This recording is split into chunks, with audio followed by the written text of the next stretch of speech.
Assalamualaikum warahmatullahi wabarakatuh.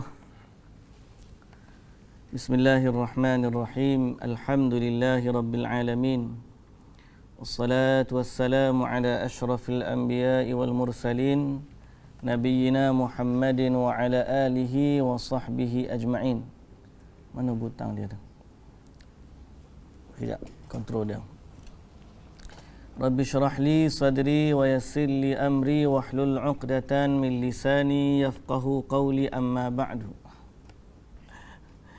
Puji dan syukur bagi Allah Subhanahu wa taala.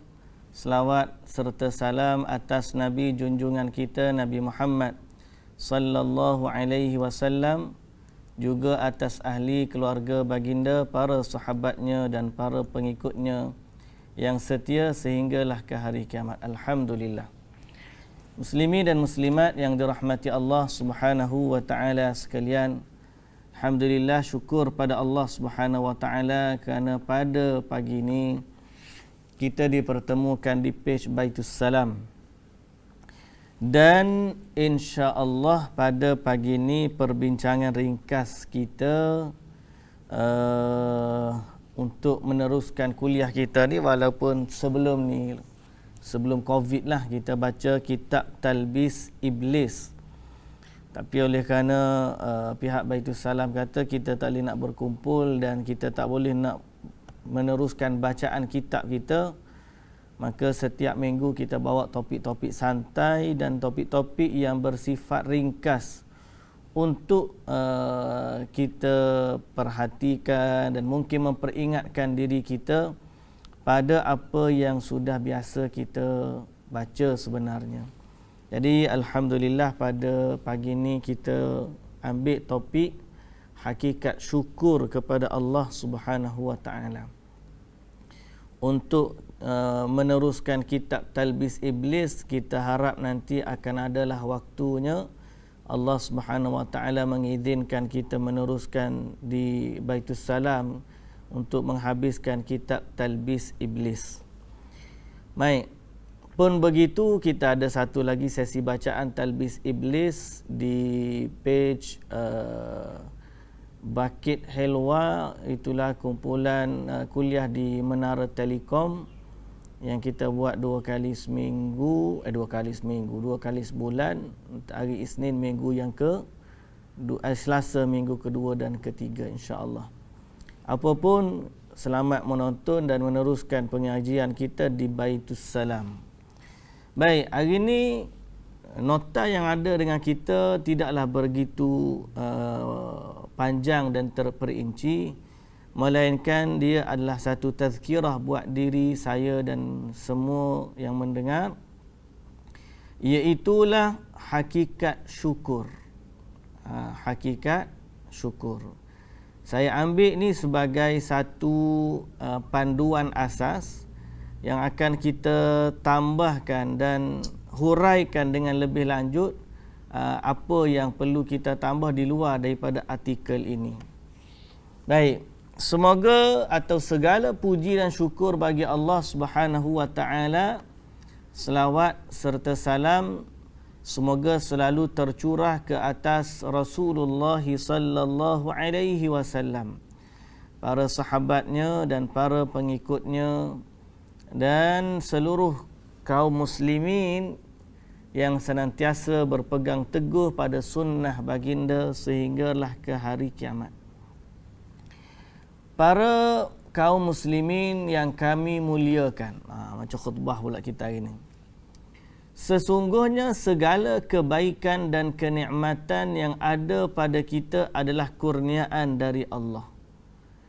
Sehingga Allah Subhanahu wa taala berfirman, surah An-Nahl ayat 53, "Wa ma bikum min ni'matin faminallah. Wa ma bikum min ni'matin faminallah." Apa saja nikmat yang ada pada kamu, maka dari Allah lah datangnya. Dia datang dari Allah. Betul. Semua tidak terkecuali. Sebab itu Allah Azza wa Jalla ni sama ada baik ataupun buruk kepada kita, semua datang dari Allah. Jadi yang baik pun datang dari Allah, yang buruk pun datang dari Allah. Dan segala kebaikan dari nikmat itu pun datang dari Allah Subhanahu wa taala. Nah, semalam ada seorang sahabat dia berbicara tentang ujian dalam hidup.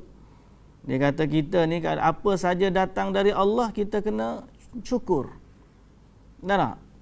Kita doa, kita dapat apa yang kita doa, itu rahmat Allah. Kita tak dapat apa yang Allah kita minta, itu pun rahmat Allah. Allah ganti dengan nikmat yang lain pun, itu pun rahmat Allah. Semuanya datang dari Allah Subhanahu wa taala. Kita dapat ke kita tak dapat, Allah ganti dengan yang lebih baik ataupun Allah tak bagi yang kita minta, semuanya itu datang dari Allah. Dan bila datang dari Allah, ia adalah satu rahmat dan kasih sayang dari Allah Subhanahu wa taala. Jadi betapa melimpahnya nikmat yang Allah Azza wa Jalla berikan kepada kita yang tidak terhingga jumlahnya. Dan Allah memberikan kepada kita kehidupan, kesihatan, makanan, minuman, pakaian dan begitu banyak nikmat yang lainnya. Sehingga kalau kita berusaha menghitung nikmat yang Allah kurniakan kepada kita, nescaya kita tidak akan mampu menghitungnya. Firman Allah Subhanahu wa taala, wa in ta'uddu ni'matallahi la tuhsuha. Seandainya kamu menghitung nikmat Allah, nescaya kamu tidak dapat menentukan jumlahnya. Cuma masalahnya kadang-kadang kita ni muslimin dan muslimat yang dirahmati Allah, banyak kita tengok benda yang kita tak dapat dan kita lupa kepada nikmat yang kita dapat. Betul? Banyak dah sebenarnya yang kita dapat nikmat, cuma kita lupa. Kalau buat senarai checklist apa yang Allah kurniakan kepada kita, daripada kita celak mata sampailah ke saat ini, dari apa yang kita kecapi dengan nikmat kesihatan tubuh badan, penglihatan, pendengaran, macam-macam lah, makanan, tempat tinggal, keamanan, kawan-kawan. Banyak sangat nikmat yang Allah kurniakan kepada kita yang mesti kita syukuri. Dan kalau kita nak hitung, wa in ta'uddu ni'matallahi la tuhsuha. Kalau kamu nak hitung nikmat yang Allah kurniakan, tidak terhitung. Okey? Allah bagi kepada kita keluasan rezeki. Allah bagi kepada kita kemewahan pada pakaian. Allah bagi kepada kita tempat tinggal, tunggangan, kesihatan tubuh badan. Allah bagi kepada kita nikmat aman. Mujur kita lah ni tidak hidup zaman penjajah dulu. Mujur zaman kita ni tidak hidup seperti mana zaman kebuluran, musibah dan seumpama dengannya. Banyak dah alhamdulillah. Kalau orang-orang dahulu tengok apa yang kita kecapi pada hari ini, senantiasa saya ingatkan diri dan tuan-tuan, kita hari ini mengecapi apa yang tidak dikecapi oleh raja-raja zaman dahulu. Nak banding dengan raja zaman dulu, boleh jadi nikmat yang ada pada kita sebahagiannya mereka tidak dapat mengecapinya. Kita makan nasi sedap macam-macam. Ada? Makan sushi lagi. Orang zaman dulu tak reti nak makan sushi. Tak? Takoyaki biasa je lah. Nah, ayatnya apa yang kita kecap hari ni, dia orang dulu kalau boleh naik kereta hebat lah. Kita ni nak pesawat dia main-main, everyone can fly. Nah, zaman dulu tak ada nikmat yang besar, melainkan kalau balik pada zaman back to zaman kerajaan Melayu Melaka dulu, boleh jadi nikmat dalam sudut yang berbeza. Tapi nak sebutnya kita ni dalam kenikmatan. Yang ni mesti kita tahu. Dan saya ingat semua pun kita sedar apa yang kita ada pada hari ini dalam hidup dalam kenikmatan. Kita duduk di tanah air kita, apatah lagi orang lain pun boleh berkecap nikmat di sini. Tapi ingat bahawa semua nikmat ini akan dipertanggungjawabkan oleh Allah Subhanahu wa taala. Kebaikan yang hakiki hanya ada pada seorang mukmin. Kaum muslimin yang kami muliakan. Seorang muslim sejati tidak pernah terlepas dari 3 keadaan yang merupakan tanda kebahagiaan baginya. Bila dia mendapat nikmat, maka dia bersyukur. Bila dapat kesusahan, maka dia sabar. Dan bila dia berbuat dosa, maka dia beristighfar. Okey. Jadi kebahagiaan orang mukmin berada pada 3 perkara. Tanda yang ni. Okey, kebahagiaan orang mukmin pada 3 perkara. Apabila dia dapat nikmat, dia bersyukur. Apabila dia dapat kesusahan, dia bersabar. Rupanya itu kenikmatan bagi orang mukmin. Dan apabila dia berbuat dosa, dia beristighfar. 3 ni kenikmatan bagi orang mukmin. Maka sungguh menakjubkan keadaan seorang mukmin. Bagaimanapun keadaannya, dia masih tetap boleh meraih pahala yang banyak. Di mana Rasulullah sallallahu alaihi wasallam bersabda, "Ajaban li amril mu'min, inna amrahu kullahu lahu khair, wa laysa dhalika li ahadin illa lil mu'min, in asabathu sarra'u syakar, wa in asabathu darra wa in asabathu sarra'u syakar, fakana khairan lahu. Wa in asabathu darra'u sabar, fakana khairan lahu." Sungguh menakjubkan urusan orang mukmin. Orang mukmin ni ajaib, menakjubkan. Sebab apa? Semua urusan adalah kebaikan untuknya. Semua urusan orang mukmin kebaikan baginya. Okey? Hal ini tidak didapatkan kecuali pada diri seorang mukmin. Jadi kalau kita nak kebaikan dalam hidup, kena melihat pada kacamata seorang mukmin. Barulah kita boleh ubah semua yang kita dapat ni kepada kebaikan. Kalau kita tidak melihat dengan kacamata seorang mukmin, maka kita tidak mendapatkan kebaikan dari apa yang kita lalui. Sebab orang mukmin, semua urusan dalam hidup dia akan kembali kepada Allah Subhanahu wa taala.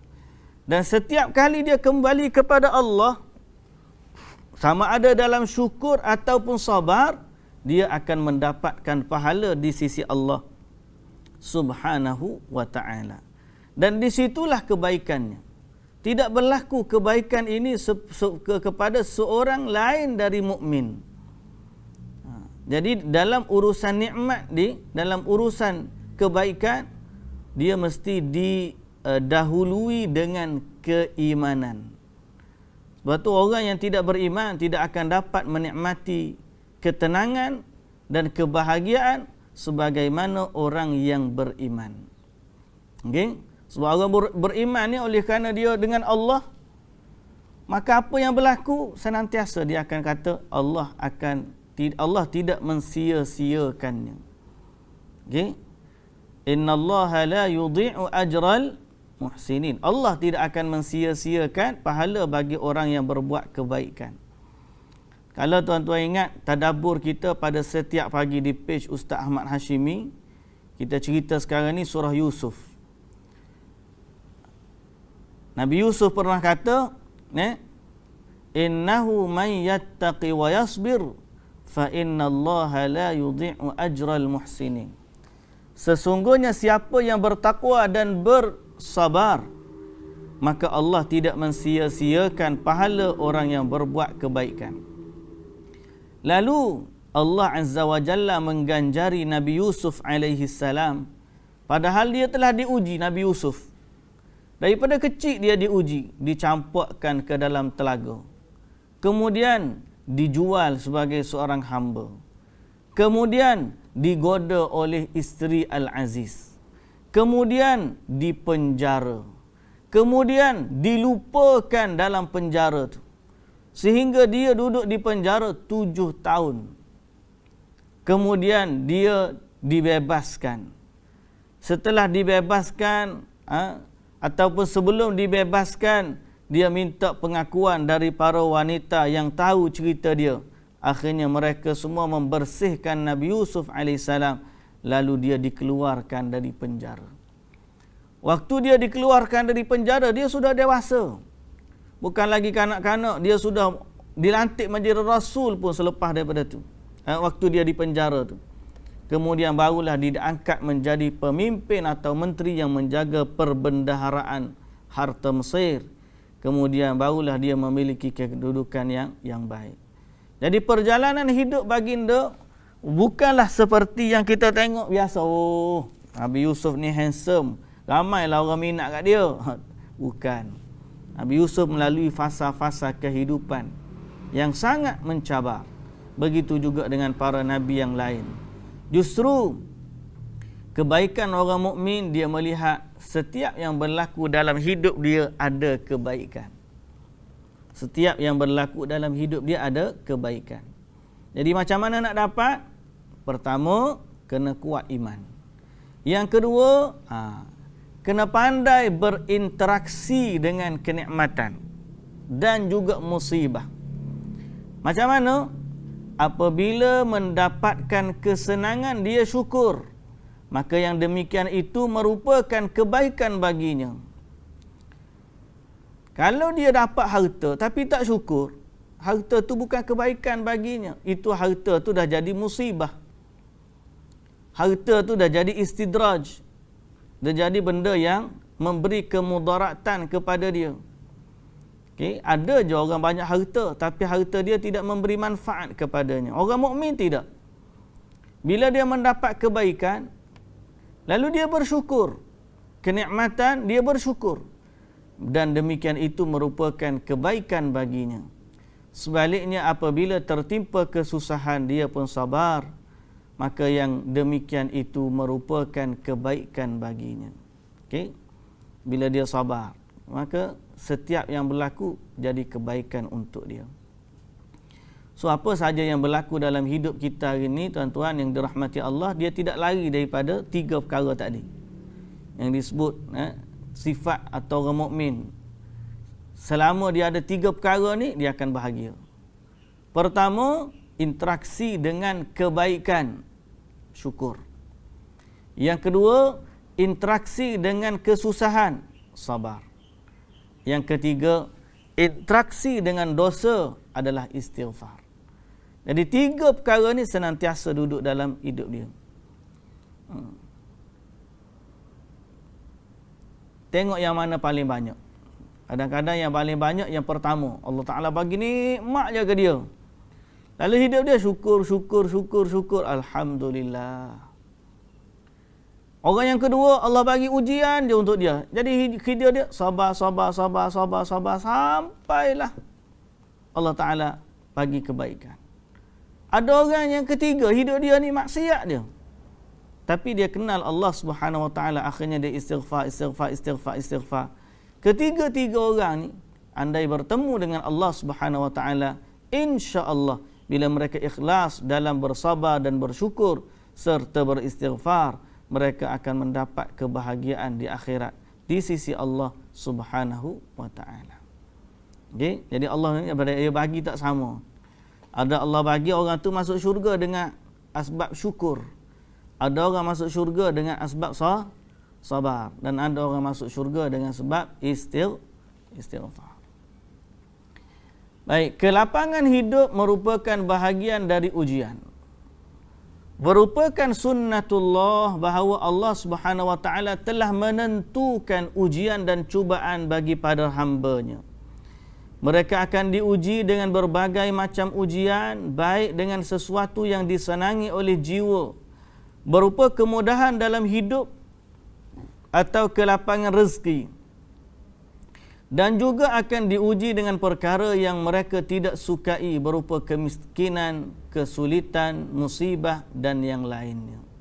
Jadi Allah pasti akan menguji kita antara 2, kebaikan atau keburukan. Ini janji Allah sebagaimana yang Allah Ta'ala sebut dalam surah Al-Anbiya ayat 35.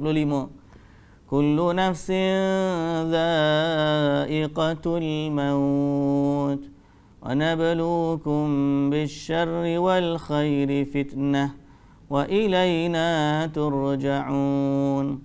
Tiap-tiap yang berjiwa pasti akan merasakan mati.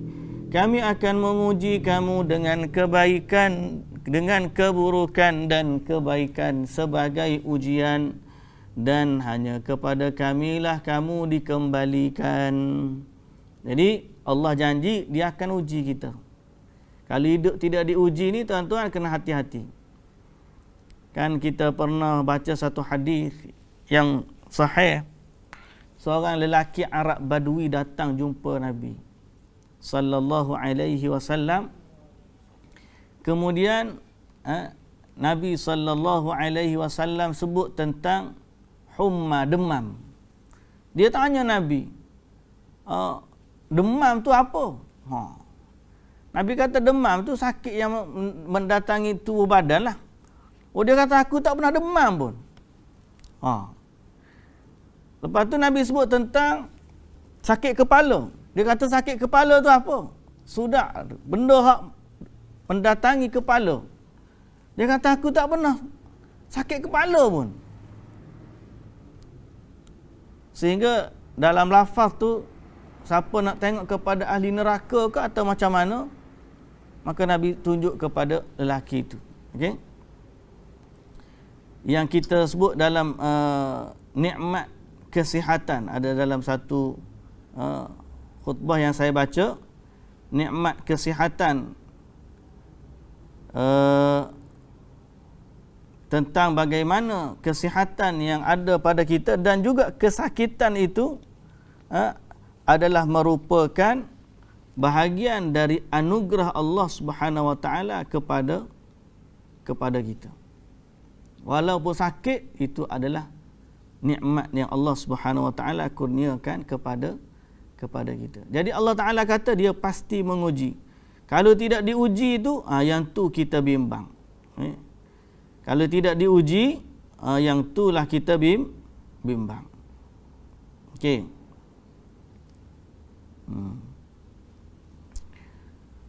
Baik, muslimin dan muslimat yang dirahmati Allah Subhanahu wa taala sekalian. Abdullah ibnu Abbas radhiyallahu anhuma mengatakan, maksud kepada ayat tadi, kami akan menguji kalian dengan kesulitan dan kesenangan, kesehatan dan penyakit, kekayaan dan kefakiran, halal dan haram, ketaatan dan maksiat, serta petunjuk dan kesesatan. Jadi Allah akan bagi jalan kepada kita dua-dua. Kadang-kadang Allah bagi sulit, kadang-kadang Allah bagi senang. Kadang-kadang Allah bagi sihat, kadang-kadang Allah bagi penyakit.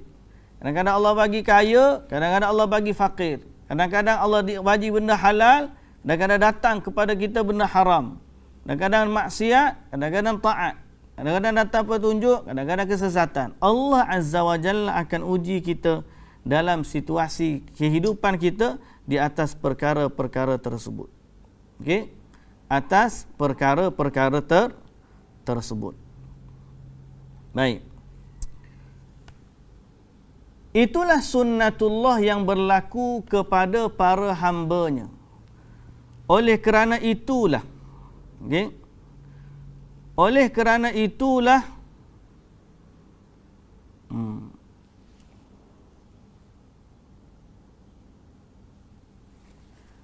Oleh kerana itulah kita melihat manusia ini berbeza keadaan kehidupannya. Ada yang hidup dengan harta yang melimpah, kemudahan dan kedudukan. Ada yang ditakdirkan hidup sederhana lagi pas-pasan. Makna cukup-cukup makannya. Bahkan ada juga yang hidup fakir, miskin dan tidak mempunyai apa-apa. Segala nikmat yang Allah berikan kepada kita adalah ujian bagi kita. Apakah kita akan menjadi hamba-Nya yang bersyukur ataupun hamba-Nya yang kufur. Bunyi macam ujian simple je. Dua result dia. Sama ada syukur ataupun kufur. Kalaulah Allah Ta'ala bagi kita pilihan nak masuk syurga. Okey Allah, aku syukur. Alhamdulillah, tamat. Dalam 1 minit, okey lah.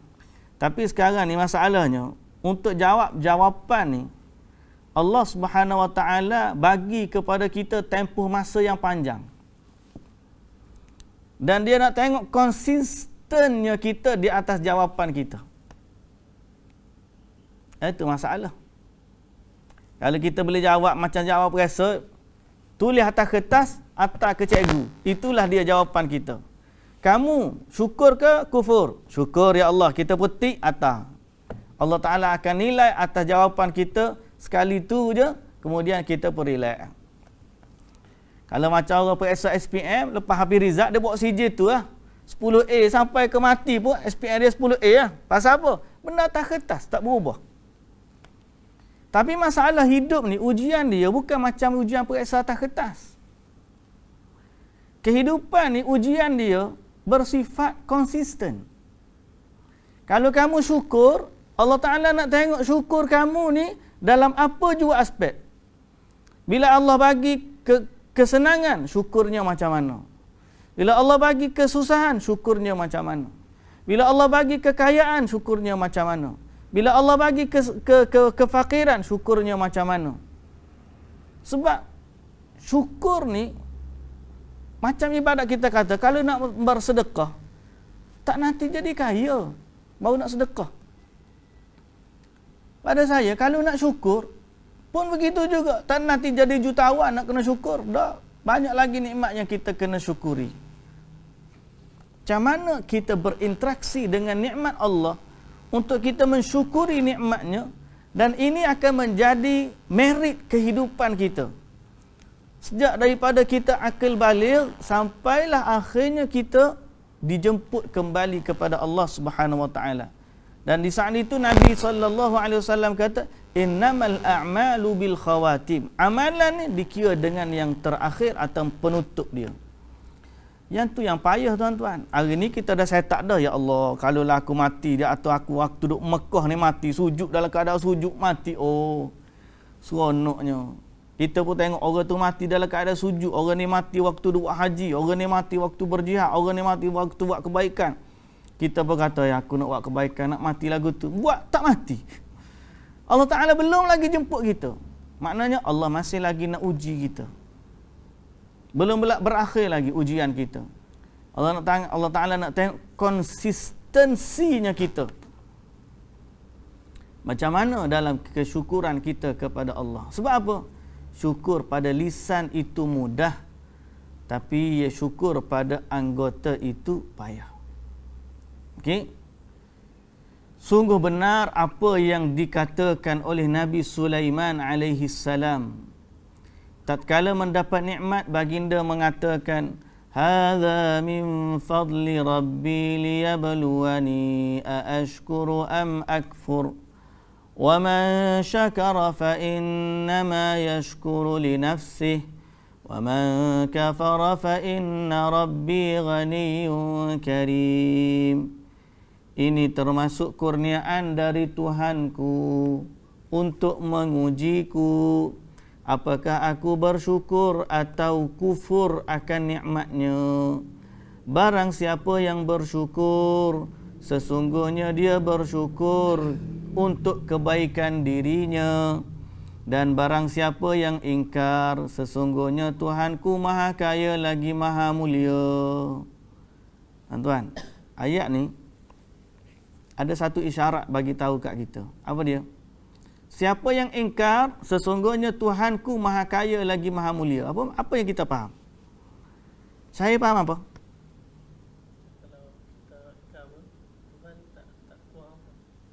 Kalau kita ingkar pun Tuhan tak kurang apa. Maknanya Allah tidak perlu kepada syukur kita.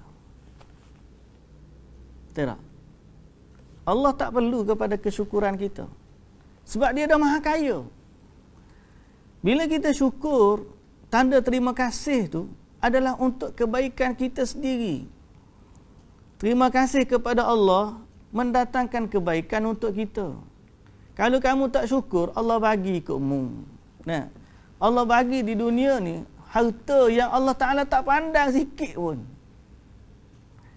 Kalau manusia tak syukur pada Allah, pada nikmat yang Allah bagi, tak ada masalah bagi Allah. Yang ada di sisi Allah lagu jauh lebih baik daripada apa yang dia bagi. Jadi bila kita sebut tentang kesyukuran, itu bukan memberi kebaikan kepada Allah, tetapi dia memberi kebaikan kepada kita. Sebab itulah Syukur ni adalah sifat mulia para nabi. Sesungguhnya para nabi dan rasul alaihi wassalatu wassalam adalah manusia pilihan Allah Tuhan semesta alam. Mereka yang diutus ke dunia sebagai suri tauladan bagi umatnya. Mereka adalah manusia terdepan dalam setiap amal kebajikan. Mereka adalah manusia yang terkedepan dalam setiap amal kebajikan. Salah satu sifat yang sangat menonjol pada mereka adalah senantiasa bersyukur terhadap nikmat yang Allah Ta'ala telah kurniakan kepada mereka. Allah Azza wa Jalla banyak menceritakan keutamaan mereka dalam Al-Quran sebagai teladan bagi kita. Allah Subhanahu wa Ta'ala sebut tentang Nabi Nuh alaihi salam. Innahu kana 'abdan syakura. Sesungguhnya Nabi Nuh tu adalah hamba Allah yang banyak bersyukur. Nabi Nuh dia banyak bersyukur kepada Allah. Padahal isteri dia tak beriman, anak dia tak beriman, pengikut dia sedikit, dan kaum dia akhirnya ditenggelam dalam bumi. Dia uji dan dia salah seorang daripada Nabi Ulul Azmi. Dalam masa keadaan begitu, dia orang yang banyak bersyukur kepada Allah. Nampak? Innahu kana 'abdan syakura. Nabi Nuh walaupun banyak diuji, dia senantiasa bersyukur kepada Allah. Dia syukur Allah selamatkan dia daripada banjir besar. Dia syukur macam-macam lah. Jadi Allah Ta'ala sebut syukur ni sifat para nabi. Bukan Nabi Nuh alaihissalam saja. Okay? Nabi kita Muhammad sallallahu alaihi wasallam bangun salat malam sehingga bengkak kedua kaki. Bila ditanya oleh Aisyah radhiyallahu anha, mengapa anda melakukan ini padahal Allah telah mengampuni dosa-dosa anda yang dulu maupun yang akan datang? Maka Nabi sallallahu alaihi wasallam menjawab, afala akunu 'abdan syakura? Tidak pantaskah aku menjadi hamba yang bersyukur? Tidak bolehkah aku menjadi hamba yang bersyukur kepada Allah? Okey. Cuba bayang Nabi sallallahu alaihi wasallam, dia tahu apa yang Allah Taala sediakan. Okey. Tapi kita nak buat ibadat dalam syukur ni payahnya tuan-tuan. Payah kadang-kadang kita nak jadi hamba yang bila buat ibadat kita tu sebagai lambang syukur. Payah. Kadang-kadang kita buat ibadat, dia datang mari, oh aku ni baik. Aku ni taat kepada Allah. Tapi dalam hati tu tak terdetik rasa Allahu Akbar, terima kasihnya Allah. Engkau bagi hidayah dan petunjuk kepada kami. Okey. Sebab tu kadang-kadang kita ni ibadat kita lebih kurang je, kita buat asal siap je. Padahal Nabi SAW ibadat sampai bengkak kaki. Saya berpesan kepada diri saya dan tuan-tuan yang dirahmati Allah, kita kena fahami betul-betul hakikat syukur agar dengan nikmat, dengan hakikat itu kita merasai nikmat ibadah kepada Allah Subhanahu wa ta'ala. Bayangkan Nabi SAW, dia tahu keadaan umatnya, dia tahu keadaan akhir zaman macam mana, dia tahu gambaran kiamat macam mana. Lalu dia bersyukur kepada Allah Subhanahu wa ta'ala di atas segala nikmat itu. Patut sehingga dia semayang bengkak kaki-kaki. Okay? Jadi hakikat syukur. Syukur adalah akhlak yang mulia yang muncul kerana kecintaan dan keredaan yang besar terhadap sang pemberi nikmat. Syukur tidak akan boleh terwujud kecuali jika tidak diawali dengan keredaan.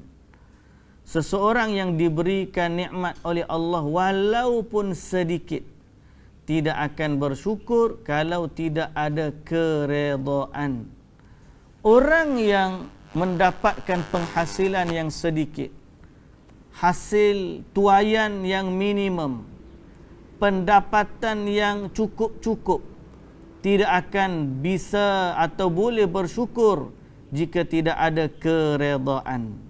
Demikian pula orang yang diberikan kelancaran rezeki dan harta yang melimpah akan terus merasa kurang dan tidak akan bersyukur jika tidak diiringi keredaan. Kita kena redha dengan apa yang Allah bagi. Okay?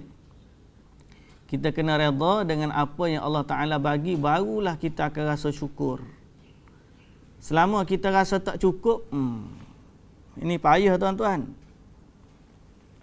Payah nak rasa. Betul Nabi SAW kata, ghina nafs. Sesungguhnya kekayaan itu kekayaan jiwa. Yang ni payah. Saya tengok kadang-kadang kita cemburu bila orang fakir boleh bagi derma. Okay? Orang fakir boleh bagi derma. Orang yang terima zakat boleh bagi sedekah. Kita ni terbalik. Orang yang bayar zakat terima balik zakat. Dak ni orang fakir yang terima zakat boleh sedekah. Itu lagi hebat. Daripada orang kaya keluar zakat, kemudian zakat tu mengalir semula kat dia. Semalam ada orang tanya saya, Ustaz, macam mana saya ni pengeluar zakat, tiba-tiba anak saya pergi sekolah dapat zakat. Orang kata atas asnaf fi sabilillah. Macam mana tu? Ni? Ambil syukurlah, alhamdulillah dapat juga. Zakat ayah dia tu memang dia tak boleh sapa dah ke dia, ni zakat orang lain ni. Macam mana? Boleh ke tak dia terima zakat? Okey. Ada orang kata ni asnaf fi sabilillah, belajar ilmu. Tapi bukan semua orang belajar ilmu boleh dikategorikan sebagai fi sabilillah. Kena tengok juga.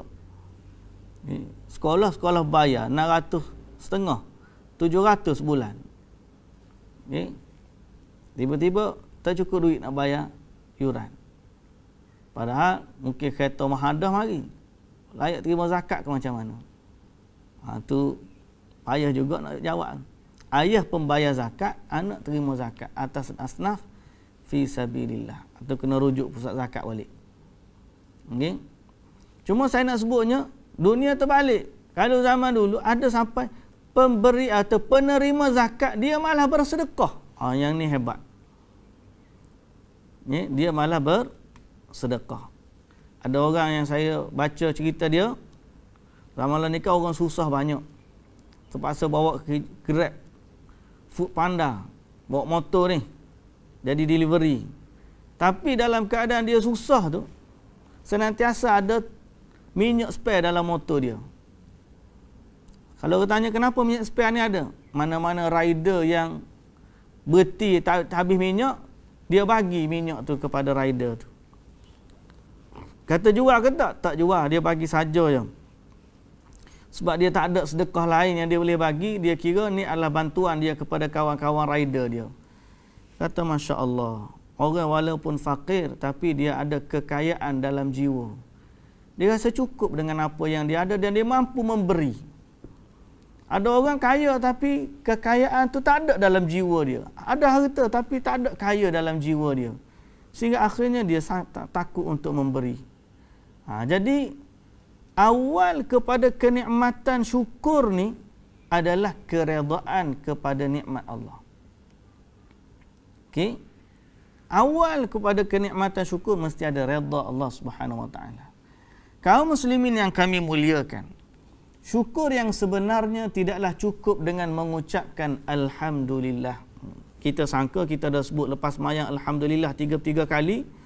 Lepas tu duduk zikir alhamdulillahi ala kulli hal, sangka kita sudah jadi orang yang bersyukur. Jawapannya belum lagi. Namun hendaknya seorang hamba bersyukur dengan hati, lisan dan anggota badannya sebagaimana yang dikatakan oleh Ibnu Qudamah rahimahullah. Syukur yang sebenarnya adalah dengan hati, lisan dan anggota badan. Okey, lisan dan anggota badan. Baik. Adapun tugas hati dalam bersyukur kepada Allah Azza wa Jalla adalah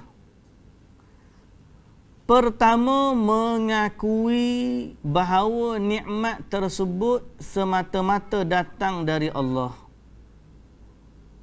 Okey. Di mana ayat yang kita baca tadi, wa ma bikum min ni'matin faminallah. Apa saja nikmat yang ada pada kamu datangnya dari Allah. Itu menisbahkan nikmat dan anugerah tersebut adalah datangnya dari Allah. Payah juga kadang-kadang. Pasal apa?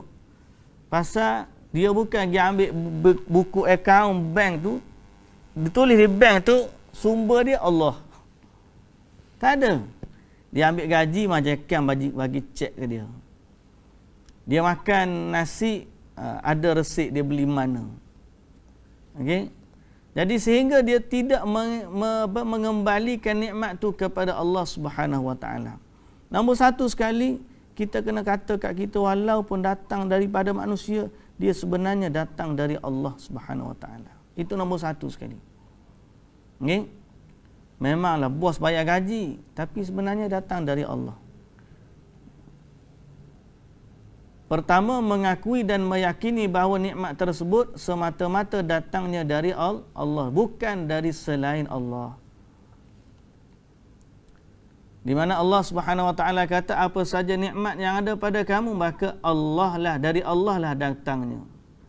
Semua nikmat tuan-tuan, termasuklah nikmat kawan, nikmat sahabat, nikmat keluarga, nikmat jiran tetangga. Itu kena puji Allah. Pasal apa? Banyak benda dalam hidup kita ni kita tak boleh nak kontrol. Tiba-tiba dapat Allah bagi yang terbaik, alhamdulillah. Okey. Meskipun boleh jadi kita mendapatkan nikmat itu melalui teman kita, aktiviti jual beli, bekerja atau yang lainnya, semua itu hanyalah sementara untuk hanyalah perantara untuk mendapatkan nikmat. Yang kedua, mencintai Allah yang telah memberikan semua nikmat tersebut.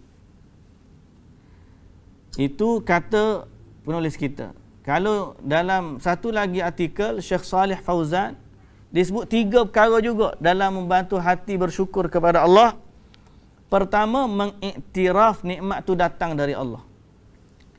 Yang kedua, ada panggil at-tahadduts, sering bercakap tentang kenikmatan tersebut secara zahir. Maknanya ucap alhamdulillah, syukur pada Allah, dan dia sebut nikmat-nikmat tu datang dari Allah. At-tahadduts, di mana Allah Subhanahu Wa Taala mengingatkan kita agar tidak menyandarkan nikmat kepada selain Allah. La tafrah innallaha la yuhibbul farihin. Jangan terlampau gembira. Allah tak suka kamu terlampau gembira. Sedang carilah apa yang Allah berikan dari kenikmatan akhirat. Jangan lupa akan bahagianmu di dunia. Itu kata Allah Subhanahu Wa Taala. Baik. Dan yang ketiga adalah guna nikmat tersebut kepada jalan yang Allah redai. Jadi ada 3 ciri dalam soal hati. Pertama, iktiraf. Yang kedua, bercakap ataupun menzahirkan nikmat itu kepada Allah. Dan yang ketiga, menggunakan nikmat itu kepada jalan Allah. Adapun tugas lisannya adalah memuji, menyanjung zat yang telah memberikan kenikmatan kepada kita. Sementara tugasnya anggota badan adalah menggunakan tugas anggota badan adalah menggunakan nikmat tersebut untuk mentaati zat yang selalu kita syukuri, iaitu Allah Subhanahu Wa Taala, dan menahan diri agar jangan menggunakan kenikmatan itu untuk bermaksiat kepadanya.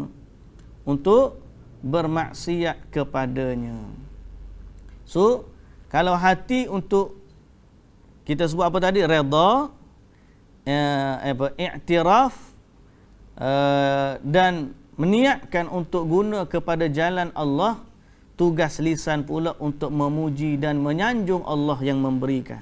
Mulut kita kena senantiasa sebut alhamdulillah ya Allah, alhamdulillah ala kulli hal. Bangun malam alhamdulillah, bangun siang alhamdulillah, tidur alhamdulillah. Kadang-kadang kita ni main gym pun kena kata alhamdulillah. Lepas main gym, lepas makan, lepas tidur, lepas senantiasa mulut kita senantiasa sebut alhamdulillah. Walaupun kita tengok nikmat yang kita dapat tu kecil nak dibandingkan dengan nikmat orang. Jangan banding nikmat orang dengan nikmat kita lain. Lain, nikmat kita tak sama dengan nikmat orang. Setiap orang tu ada kadar masing-masing nikmat yang Allah bagi, sesuai dengan Allah Ta'ala nak bagi. Dan sesuai dengan kebaikan buat si hamba. Jadi jangan banding nikmat kita tak dapat banyak tu tak syukur lagi. Tengok orang ni masuk MLM dapat puluh-puluh ribu dalam masa 3 bulan. Oh, kita berasa Allah, kita ni tak dapat lagi ni. Lupa nak sebut alhamdulillah. Kita patut kata alhamdulillah Allah Ta'ala tak bagi kat aku macam tu. Kalau bagi kat kita macam tu boleh jadi tak mengajar dah kita ni. Macam-macam ada sebab. So senantiasa sebut alhamdulillah. Sebab tu kalau kita perhatikan dalam zikir harian ni, bangun tidur alhamdulillah. Lepas makan alhamdulillah. Pakai baju alhamdulillah. Apa lagi? Bersin kata alhamdulillah. Banyak sudut yang Allah Taala ataupun Nabi sallallahu alaihi wasallam ajar kepada kita ni senantiasa sebut alhamdulillah. Ini tugas lisan. Adapun tugas anggota adalah menggunakan nikmat tersebut untuk mentaati zat yang kita syukuri dan menahan diri dari menggunakan kenikmatan itu untuk bermaksiat kepadanya. Jadi anggota pula kena tahan ataupun kena guna untuk mentaati Allah Subhanahu wa taala. Okey. Untuk mentaati Allah Subhanahu wa taala dan meninggalkan segala kemaksiatan kepada Allah Subhanahu wa taala. Sebab tu macam saya kata tadi, syukur ni adalah amalannya para nabi. Kita dengar cerita tentang Nabi Nuh alaihissalam. Padahal sebenarnya banyak para nabi ni disebut dalam Quran kisah-kisah mereka mensyukuri akan nikmat Allah Subhanahu wa taala. Nabi Daud alaihissalam, kalau boleh cross check, rujuk surah An-Naml ayat 15. Surah An-Naml ayat 15. Bila Allah Taala cerita tentang Nabi Daud alaihissalam, Nabi Daud pernah berdoa, dia kata alhamdulillahilladzi faddalana ala kathirin min ibadihil mu'minin. Nabi Daud pernah doa, ya Allah, alhamdulillah yang telah memuliakan kami ke atas kebanyakan dari hamba-hambanya yang beriman. Okey. Jadi Nabi Sulaiman dan Nabi Daud berdoa dan bersyukur kepada Allah Subhanahu wa taala. Nabi Sulaiman apatah lagi, orang yang banyak nikmat disebut dalam Quran, dia bersyukur kepada Allah Subhanahu wa taala. Dan apabila dibawa kepadanya istana atau singgasana Balqis, dia kata Rabbi auzi'ni an ashkura ni'mataka allati an'amta alayya wa ala walidayya wa an a'mala salihan tardahu wa adkhilni wa birahmatika fi ibadikas salihin. Ayat ni dia sebut waktu dia berkata-kata dengan tentera-tentera dia, dan dia dengar tentera semut atau bunyi semut, dia bercakap dengan semut, lalu dia kata Rabbi auzi'ni an ashkura ni'mataka allati an'amta alayya wa ala walidayya wa an a'mala salihan tardahu. Dia kata, ya Allah, jadikanlah aku orang yang bersyukur kepada nikmat yang engkau kurniakan kepadaku, dan jadikanlah aku orang yang beramal dengan amal salih yang engkau redai, dan masukkanlah aku dengan rahmatmu dari kalangan hamba-hambamu yang salih. Bila dibawa kepada Nabi Sulaiman alaihissalam, singgasana Balqis kepada Nabi Sulaiman, dia berkata, hadza min fadli rabbi aashkuru am akfur. Ini adalah nikmat atau kelebihan Tuhanku untuk dia mengujiku, sama ada aku syukur ataupun kufur. Wa man syakar fa innama yashkuru li nafsih. Siapa yang syukur dia mensyukuri dirinya sendiri, dan siapa yang kufur sesungguhnya Tuhanku Maha Kaya lagi Maha Mulia.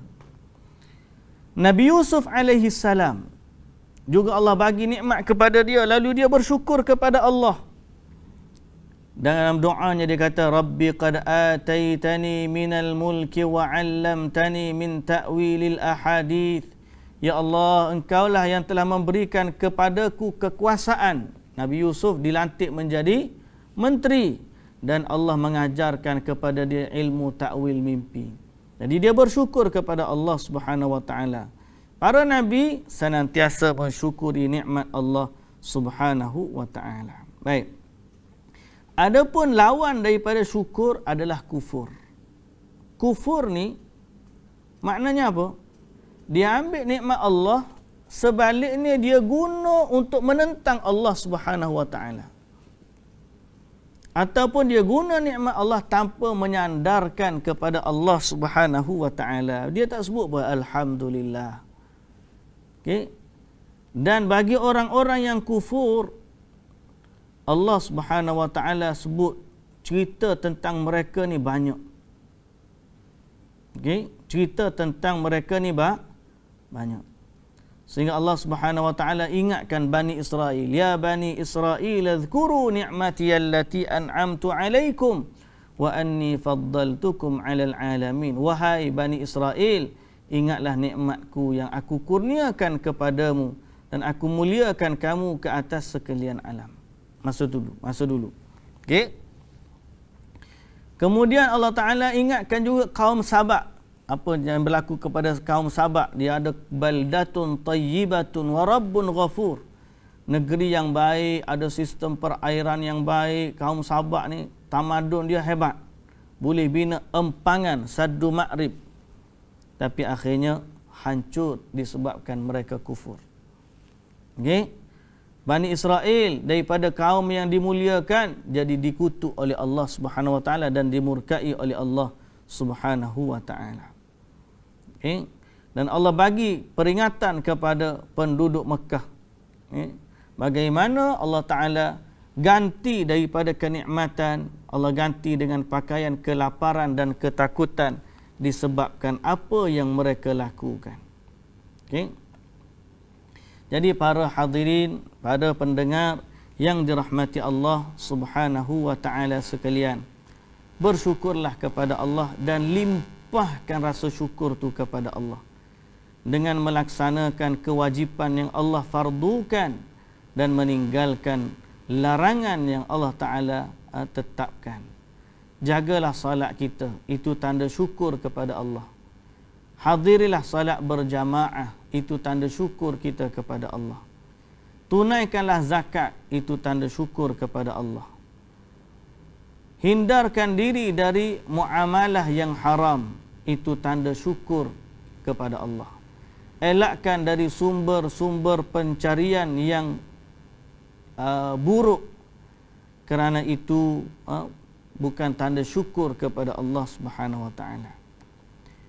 Sucikanlah rumah kita daripada nyanyian, daripada perkara-perkara yang melalaikan, kerana itu tanda syukur kepada Allah Subhanahu wa taala. Okay? Elakkan para wanita isteri kita dari berhias-hias, kerana itu juga tanda syukur kita kepada Allah pada isteri kita. Ni kata Syekh Abdul Wahid Abdul Salam bin Wahid Bali, dia kata apa? Pada pakaian suami, saya share baru ni status tu, kawan saya dia terjemah. Pada pakaian suami ada lambang kebersihan seorang isteri. Dan pada pakaian isteri ada lambang kelakian seorang suami. Dan pada pakaian anak-anak ada lambang akhlaknya. Dia sebut situ isteri, tapi saya tukar, ada lambang akhlaknya suami dan isteri. Betul tak? Cuba perhatikan maknanya. pada pakaian suami ada lambang perilaku atau kebersihan seorang isteri. Pada pakaian isteri ada lambang kelakian seorang suami. Pasal apa? Kalau suami dia ni orang betul-betul laki, dia tak suka isteri dia ni duk bersolek depan orang. Pasal apa? Itu hak dia. Apa nak pergi pertonton kepada orang lain? Contoh kan. Dan pada pakaian anak-anak ada lambang akhlaknya suami dan juga isteri. Jadi sebab itu dalam soal syukur kepada Allah ni melimpahi sampai kepada keluarga kita, sampai kepada isteri dan anak-anak kita, sampai kepada perilaku kita dengan Al-Quran, sampai kepada perilaku kita dalam mendatangi perkara-perkara yang ditegah oleh Allah Subhanahu wa taala. Jadi banyak asbab yang mana Allah Subhanahu wa taala larang, maka kita kena jauhi kemaksiatan tersebut, barulah kita akan jadi hamba yang bersyukur kepada Allah Subhanahu wa taala. Baik.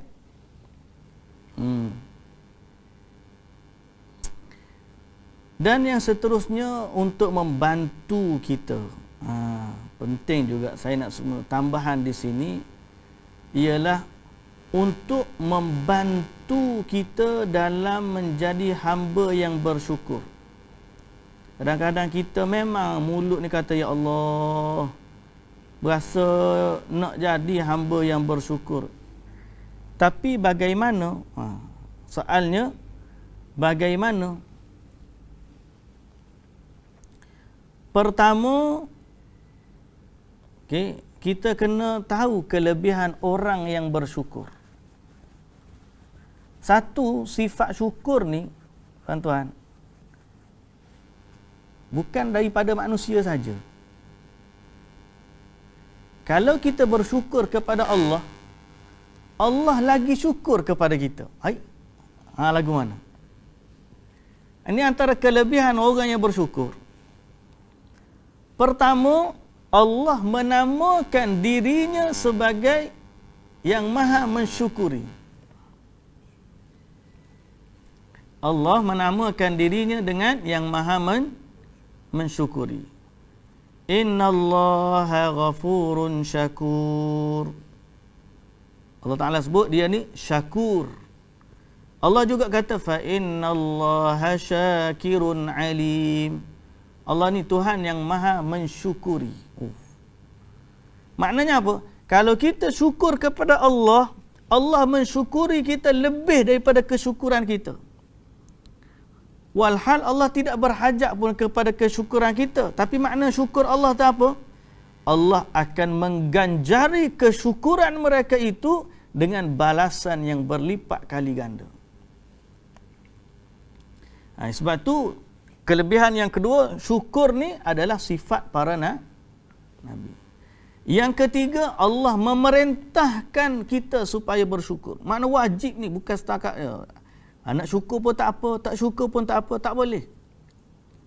Syukur ni adalah perintah dari Allah. Allah Ta'ala kata, fadhkuruni azkurkum. Ingatlah kepadaku. Washkuruli wala takfurun. Dan bersyukurlah kepadaku, jangan kamu kufur. Allah Ta'ala kata dalam surah Luqman, Luqman bagi wasiat kepada anak dia. Kenapa Allah Ta'ala sebut? وَلَقَدْ آتَيْنَا لُقْمَانَ الْحِكْمَةَ أَنِ اشْكُرْ لِلَّهِ وَمَنْ يَشْكُرْ فَإِنَّمَا يَشْكُرُ لِنَفْسِهِ وَمَنْ كَفَرَ فَإِنَّ اللَّهَ غَنِيٌّ حَمِيدٌ.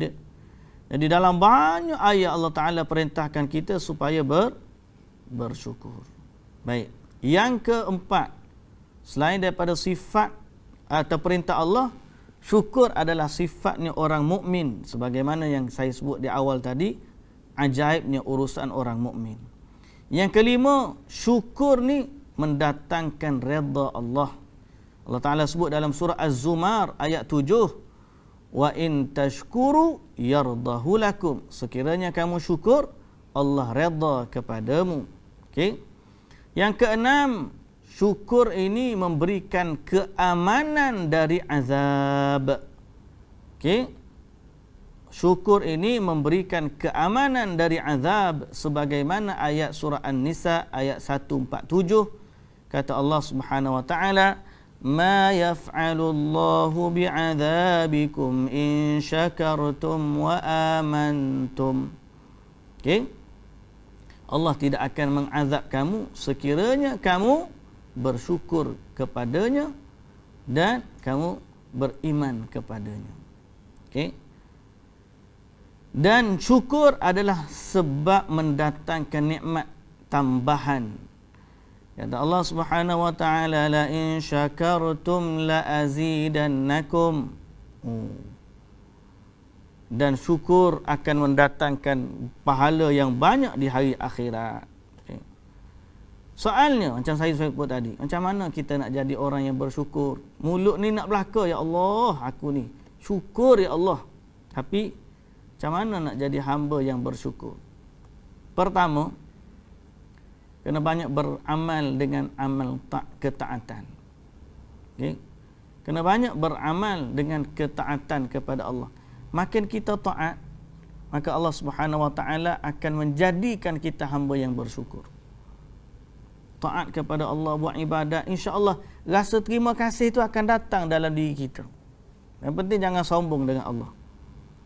Yang kedua, kena ada sifat redha dan qanaah tadi. Qanaah kita sebut. Qanaah tu maknanya sifat cukup. Yang ketiga, antara tanda ataupun yang mendatangkan rasa syukur kepada Allah ialah kita rajin solat duha. Orang kata solat duha ni tambah nikmat tau. Nak dapat rezeki solat duha. Tak, sebenarnya dalam hadis Nabi SAW, Nabi kata solat duha ni tanda syukur kepada Allah. Dengan syukur tu lah Allah tambah nikmat. Jadi kita ni solat duha, duk ingat nak tambah kaya, nak kaya solat duha, nak kaya solat duha. Sebenarnya tuan-tuan, solat duha ni bukan sebab nak kaya. Dalam hadis Nabi SAW kata setiap sendi kita ni wajib kita tunaikan sedekah untuk dia. Kullu sulama min ahadikum sadaqah. Setiap pagi kita bangun, sihat tubuh badan, anggota sendi kita boleh bergerak, wajib kita bayar sedekah. Setiap tasbih kita sedekah, setiap tahmid sedekah, setiap tahlil sedekah, setiap takbir sedekah, memerintahkan benda ma'ruf sedekah, menahan benda mungkar sedekah, dan cukuplah semua itu dengan 2 rakaat duha. Jadi salat duha tambah tanda syukur. Lain lagi, praktikalnya bagi orang yang bersyukur, bukan sekadar ayat di mulut saja ni, ayat mulut mudah. Praktikalnya syukur. Okay. Kita sebut praktikal syukur tadi apa-apa? Pertama, kena rajin buat ibadat, buat taat. Itu praktikal syukur. Kedua, kena ada sifat redha dan qanaah. Yang ketiga, kena rajin salat duha. Ini tanda orang syukur.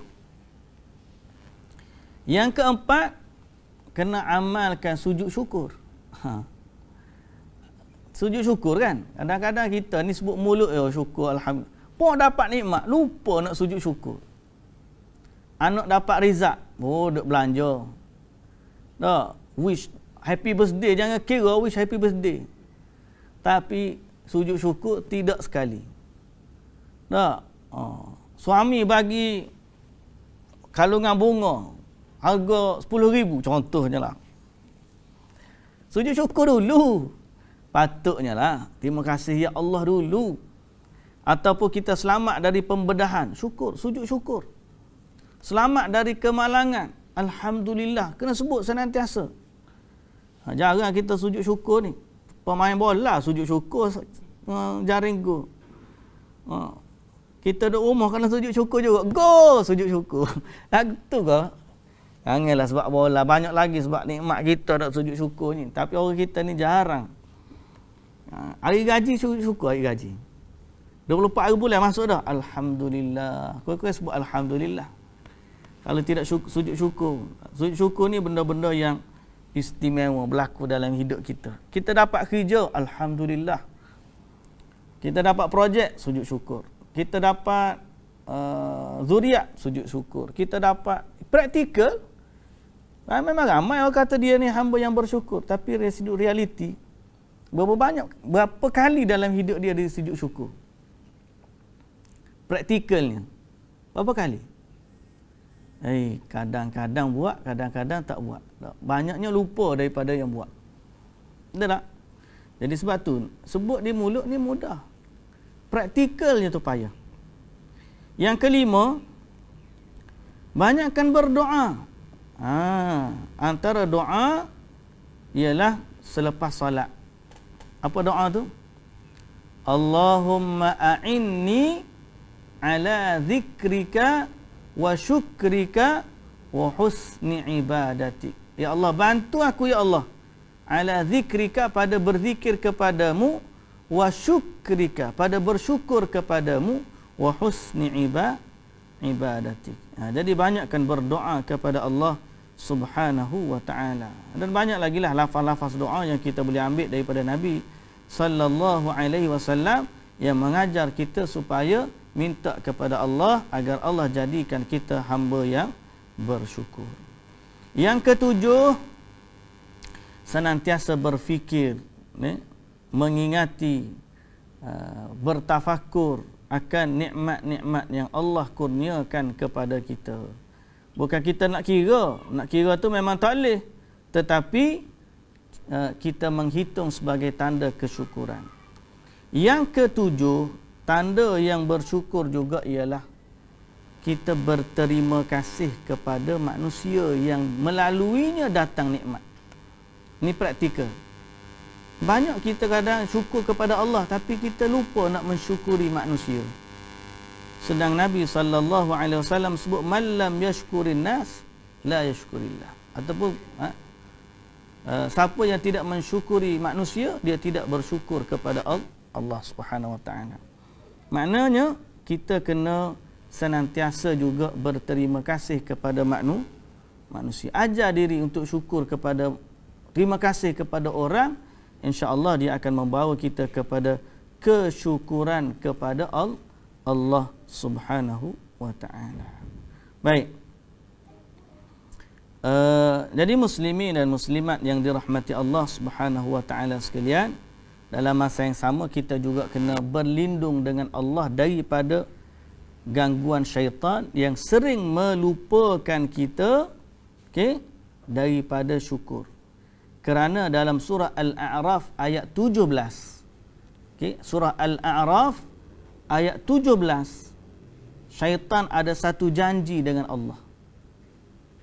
Saya nak akhiri ni, kalau kita boleh tengok ruang dalam Quran, tuan-tuan tadabbur ayat ni. Surah Al-A'raf ayat 17. Kita keluar kejap.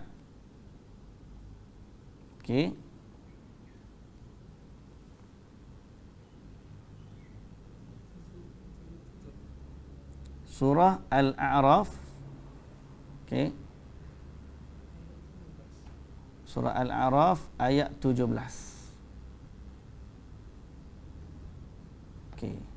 Cuba tengok ni. Ni ayat perjanjian syaitan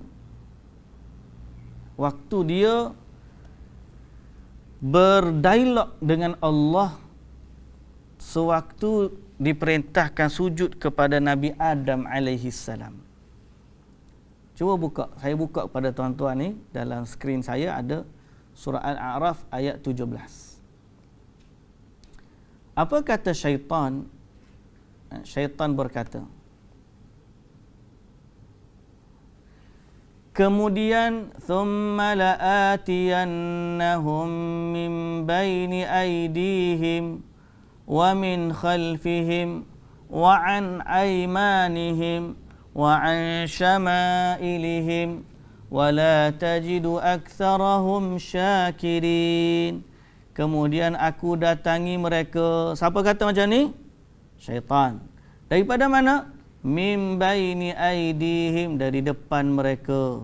Wa min khalfihim, dari belakang mereka. wa an aymanihim, dari kanan mereka, wa an syama'ilihim, dan dari kiri mereka. Di hujung ayat ni apa? Wala tajidu aktsarahum syakirin, dan engkau tidak akan mendapati kebanyakan mereka bersyukur. Jadi syaitan senantiasa akan buat dalam hidup kita ni supaya kita tidak bersyukur. Okay? Syaitan akan goda kita supaya kita tak syukur kepada Allah. Kadang-kadang kita syukur pada manusia lebih daripada syukur pada Allah. Kalau bos kita bagi tahu, ya Allah, ta'at sami'na wa ata'na.